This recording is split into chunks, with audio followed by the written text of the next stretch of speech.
Hi, my name is Jenny Smith, and I am completing my internship at the Awakening Center, where I created and co-led the practice's first radically open dialectical behavior therapy skills group. In my research, I sought to measure how participation in the group enhanced social connectedness for individuals with over-controlled personality traits. A significant portion of individuals that seek services at the Awakening Center are those struggling with an active or dormant eating disorder. Within such struggles, there often exists an unrelenting power of self-control, which when affected to extreme levels can lead to maladaptive tendencies. At its core, over-controlled coping characteristically results in individuals suffering in silence and affecting inactions that lead to feeling disconnected from others. Thus, one measurable impact of this group was to give those who are in most need of this connection the opportunity to both create and rejoin the tribe. Psychologist Thomas Lynch spent 20 years shaping an evidence-based transdiagnostic theory and practice which targets a spectrum of disorders characterized by excessive inhibitory control, or overcontrol, also known as OC. He calls this treatment radically open dialectical behavior therapy, or RODBT.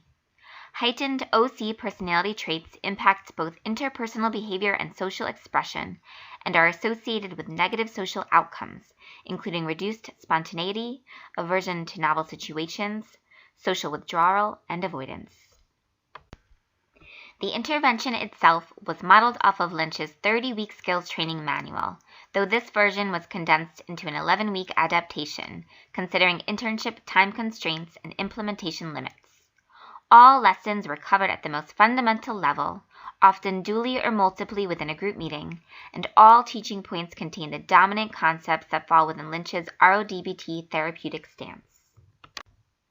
Self-inquiry is a core skill within RODBT that involves turning towards distress by asking oneself good questions to find one's edge or personal unknown with the intention to learn. The group members engaged in self-inquiry to observe and measure their breadth and depth of social connectedness, both within the interactions of mutual group members, along with enhanced engagement, intimacy, and vulnerability within their own lives. A Likert scale-driven questionnaire dedicated to this topic was disseminated to each participant after the last group meeting. Process perceptions and outcome data were determined via the collective quantitative feedback and qualitative sharing combined. Among the 14 inquiries that were proposed within the questionnaires, not one person indicated a not at all or no change response regarding the positive effect that group engagements had on themes related to social connectedness. What's more, the personal statement shared by each group member about what social connectedness means and looks like for them further indicated the favorable impact of the overall experience. Some of these highlights are included here. In contrast to the constructive outcomes, there was one group member whose personal statement highlighted the lack of connection they felt with others in the group, which is important to note within the comprehensive findings. Additionally worthy of note, what began as a closed group consisting of 6 participants ended as a group consisting of 4 participants, with any number of people showing up each week in the in-between. This variability may have had an impact on the cohesiveness of group members, as well as the feelings elicited within their connectedness with one another. Moreover, due to the novel coronavirus pandemic, there was a gap in meeting, and then the group transitioned from an in-person to a virtual group for the final 3 weeks. This unprecedented shift not only inevitably impacted the flow of lessons, but also intrinsically created a rift in the impact of the social connectedness variable being assessed.